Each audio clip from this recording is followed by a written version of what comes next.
Исәнмесез, эфирда яңалыклар чыгарылышы, студияда Лилия Гатина олғатыба бір темалар турында. К4 һәм К5 йөк машиналары җитештерүне карады һәм КамАЗдагы вазгыять белән танышты. Рөстәм Миңнеханов эш сәфәре белән Яршоллыда булды.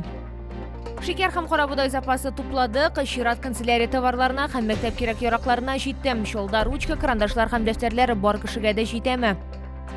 Мәскәү һәм Мәскәү өлкәсе табиблары аңа ярдәмнән баш тарткан. Яршоллының ашыгыч медицина ярдәме күрсәтү хастаханәсендә үзенчәлекле операция ясалды.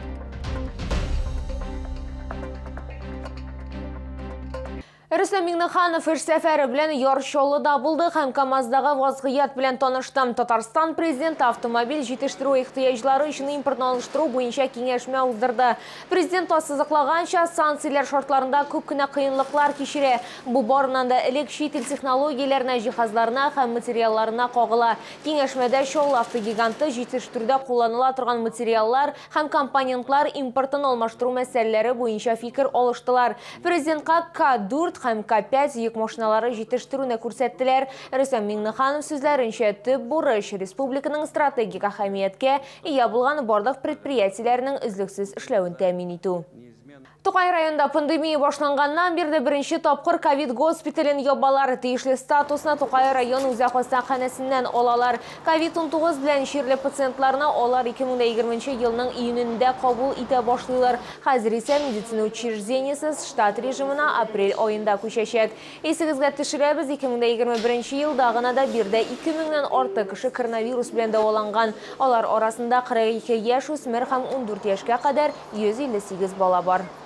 Татарстанда соңгы тәүлектә ковид-19 коронавирус инфекциясы йоктыруның 287 яңа очрагы ачыкланган, шуларның 47-се 18 яшькә кадәр булган балалар. Татарстан Республикасы сәламәтлек саклау министрлыгының хәбәр итүләренчә, 43 кеше хастаханәгә салынган, иң күп авыручылар Казанда 69 кеше һәм Яршоллыда 30 кеше. Шулай итеп 24 мартка Татарстан буенча коронавирус белән авыруның барлыгы 135 300 очрагы билгеле, аларның 123297 терелгән, 921 узган тәүлектә.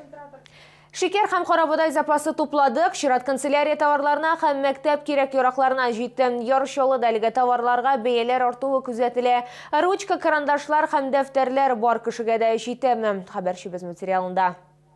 Шолда канцелярия товарларына һәм мәктәп кирәк-яракларына ихтыяҗ арткан, әмма кибетләрдә сатып алучылар юк, чөнки алар пандемия чорында интернет аша сатып алуга күнекте. Һәм әле дә шул тенденция саклана. Әле март ае гына булуга карамастан, шоллар актив рәвештә яңа уку елына дәфтәр, ручка, карандашлар сатып ала. Ихтыяҗ 40%-ка арткан. У меня внук в этом году идет в 1 класс, поэтому хотелось бы понемножечку, по чуть-чуть закупать, чтобы все это потом не так было ощутимо.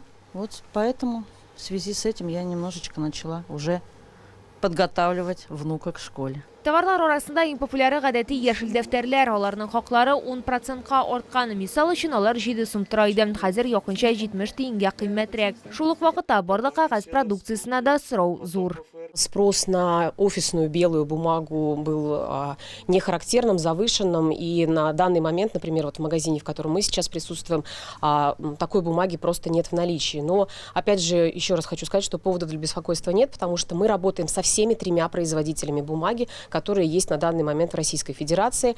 Со всех заводов, со всех складов мы выбрали всю бумагу, которую только можно было закупить заранее. Кибет киштәләрендә тиздән офис кагазлары барлыкка киләчәк. Товарларга мондый ихтыяҗ көтелмәде һәм аны кайтару күләмнәре артачак. Россиянең промышленность сәүдә министрлыгы хәбәр иткәнчә, атна дәвамында кагаз белән тәэмин итү җайга салыначак. Җирле җитештерүчеләр эчке базарны товар белән тәэмин итәргә әзер. Мәктәп кирәк-яраклары дефициты да юк кибетләрдә. Россия һәм якын чит илләрдән яңа тәэминатчыларны эзли.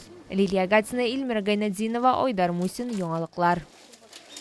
Татарстан мәгариф министрлыгы башлыгы Илсур Хадзиуллин республиканың кайбер районнарына балаларга татар телен укытуны тиешенчә оештырмаган өчен кисәтү ясады. Чаллыда тәнкыйтькә эләкте. Татарстан Республикасы президенты каршындагы татар телен саклау һәм үстерү комиссиясе утырышында мәктәпләрдә телне укытуга бәйле вазгыять хакында фикер алыштылар.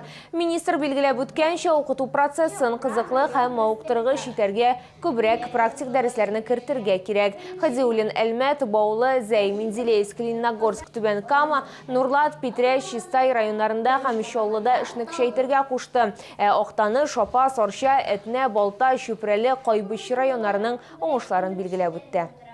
Чолның ашыгыш медицина ярдәме күрсәтү хастаханәсендә үзенчәлекле операция ясалды. Мәскәү һәм Мәскәү өлкәсе табиблары исә аны ясаудан баш тарткан. Яшь кыз исән калу өчен Чоллыга килә. Соңгы 5 елда ул табиблардан бары тик бу бик катлаулы очрак ярдәм итә алмыйбыз дигән сүзләрне генә ишетә. Людмиланың кан тамырында берничә ел кава фильтр тора. Ул исә венага ябыша һәм кан әйләнешенә каршылык тудыра. Операциянең нечкәлекләре турында хәбәрчебез материалында.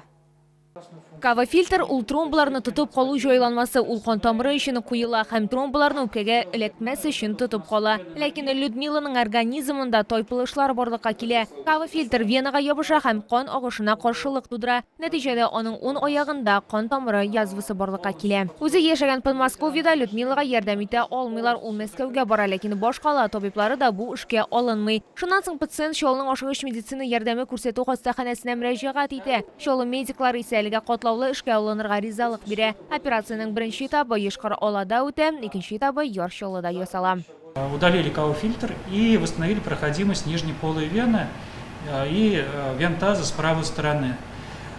Операция у нас проходила в течение 6,5 часов, но нам, к счастью, все удалось. Хирург Марат Шарафетдинов өчен бу уникаль операция түгел. Табиб мондый пациентлар белән күптәннән һәм уңышлы эшли. Ул Россиядә кава-фильтрларны гомуми наркозсыз һәм кисүләрсез алучы сирәк табибларның берсе. Операция барышында пациент үз янында була, бу исә операциядан соң тизрәк тернәкләнергә мөмкинлек бирә.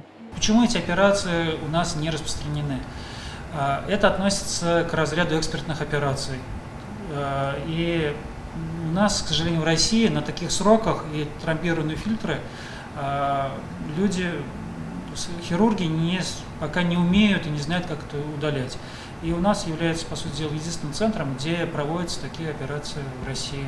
Операция үткәч берничә сәгатьтән соң инде пациент аягына баскан. Хәзер аны озак вакытта тернәкләндерү көтә. Ләкин аның тормышына һәм сәламәтлегенә бернинди дә куркыныч янамый. Лилия Гатина, Ленар Солтанов, Яңалыклар.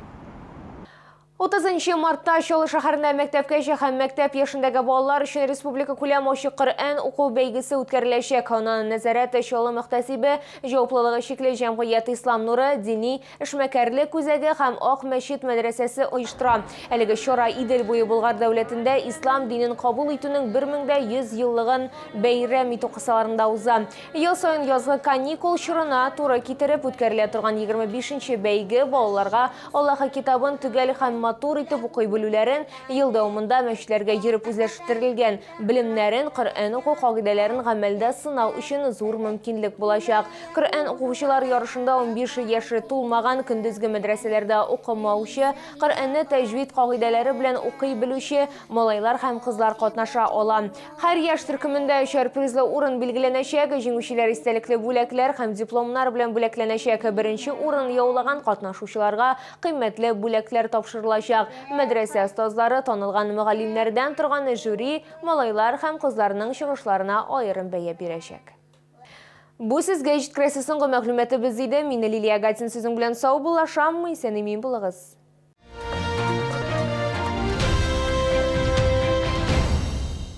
Глазная клиника Газизовых. Приглашаем детей и взрослых на лечение близорукости. Также проводим операции по удалению катаракты и вторичной катаракты лазером. Звоните 35 75 75. Центр восстановительной медицины. Восстановление после инсульта. Реабилитолог, логопед, невролог на дому. Телефон 91 05 85.